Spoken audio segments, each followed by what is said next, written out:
حضرت اسما بنت ابی بکر رضی اللہ تعالی عنہ فرمانے لگی اگر میں سچ بتاتی ہوں کہ حضور غار ثور میں ہے تو معیار یہ ہے کہ یہ وفا کے خلاف ہے، اور اگر میں جھوٹ بولتی ہوں تو میرا دین مجھے اجازت نہیں دیتا۔ جناب اسما کھڑی ہے چوک میں، جوانوں یہ ہے جوانی، یہ ہے وقار کہ انسان اپنے کردار پر داغ نہ لگنے دے اور وہ معیار کے ساتھ میدان میں کھڑا رہے۔ فرماتی ہیں درجنوں لوگ تھے، میرے چہرے پہ نقاب تھا۔ ابو جہل نے پھر پوچھا بتاتی کیوں نہیں؟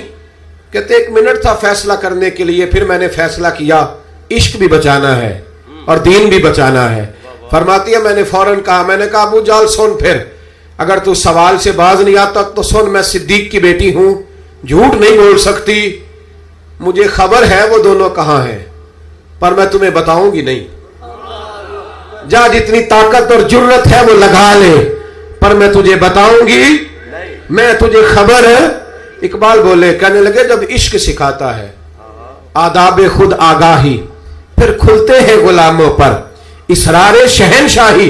اتنا بڑا جملہ کہہ دیا، یہ وہی ہے کہ قوت عشق سے ہر پست کو بالا کر دے، دہر میں اسم محمد سے اجالا کر دے۔ کہا مجھے پتہ ہے کہاں ہے، پر میں تمہیں بتاؤں گی نہیں۔ اب اتنے بڑے بازار میں اتنے بڑے چودھری کو، اتنے بڑے سیٹ کو لاجواب نہیں بتاتی میں؟ تو بزدل لوگ ہوتے ہیں، پھر جب دلیل ختم ہوتی ہے تو جھگڑا کرتے ہیں۔ ابو جہل نے ایک تھپڑ مارا۔ جناب اسما کہتی ہیں یہ سردار کا گھر تھا، کبھی کسی کی طاقت نہیں ہوئی تھی، پر یہ تھپڑ بھی میں نے نبی کے نام پہ کھایا۔ فرماتی ہے میں زمین پہ گری، میرے کان میں بالی تھی، وہ ٹکرائی ایک پتھر سے، خون بہنے لگا۔ لوگوں نے ابو جہل کو پکڑا، حیا کر، بچیوں کے اور عورتوں کے منہ لگتا ہے، اسے لے گئے۔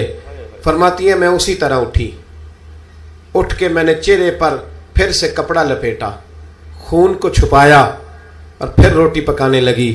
فرماتی ہیں اسی طرح کھانا بنایا، پھر کئی دفعے نکل کے دیکھا، جب کوئی راہوں میں نہ رہا، فرماتی ہیں سنسان رستوں میں میں غار ثور کی طرف بڑھی، اور جب میں غار ثور میں کھانا لے کے گئی تو چہرہ چھپا ہوا تھا۔ باپ تو باپ ہوتا ہے نا، بیٹی تو رات کو ٹیلی فون پہ صحیح بات نہ کرے تو باپ گھر آ کے کہتا ہے نیند نہیں آ رہی، لگتا ہے بیٹی کو سسرال میں کوئی تکلیف ہے، اور بیٹی منہ چھپا کے غار میں پہنچی تو جناب صدیق اکبر پریشان ہوئے، بیٹے کیا بات ہے، منہ کیوں چھپایا ہے، بتاؤ۔ کچھ نہیں ابا جی یہ دیکھیں آج کیا پکایا۔ کہ نہیں پتر بتا معاملہ کیا ہے، کیا بات ہے۔ جب 2-3 دفعہ جناب صدیق اکبر نے تشویش کے عالم میں پوچھا تو حضور علیہ السلام نے فرمایا، کریم فرمانے لگے اسما بتاتی کیوں نہیں، معاملہ کیا ہے؟ تو پھر جناب اسما رو پڑی، ایک واری میری آنکھیاں چوں اونا نے اتھرو پونجے سن، ہن چسکا پہ گیا رونے دا، ہر ویلے آہو زاری دا۔ جناب اسما رو پڑی، کہ کھولیے کپڑا بتائیے۔ فرماتی ہیں پھر سے کپڑا کھولا، خون پھر جاری ہونے لگا۔ عرض کی یا رسول اللہ آج عجیب دراہے پہ کھڑی ہو گئی تھی، عشق بھی تھا اور دین بھی تھا۔ اگر میں بتاتی تھی کہ آپ کہاں ہیں تو عشق نہیں بچتا تھا، اور اگر نہیں بتاتی تھی تو جھوٹ تھا، پھر مجھے میدان میں ڈٹ کے سچ بولنا پڑا۔ آج میں نے سچ کے لیے یہ مار کھائی ہے، سچ کے لیے تھپڑ کھایا ہے، سچ کے لیے زمین پہ گری ہوں، اس لیے کہ میں صادق اور امین نبی کا کلمہ پڑھنے والی ہوں۔ میرے محبوب کریم نے جب یہ بات سنی تو حضور کی آنکھوں میں آنسو آئے، حضرت صدیق اکبر بھی روئے۔ اب حضور نے دعا دی، سچوں کو دعا دی، سچوں کو ہاتھ اٹھا کے دعا دی اور کہا اے اللہ میں ابو بکر سے راضی ہوں، تو بھی اس سے راضی ہو جا، میں راضی۔ او بھائی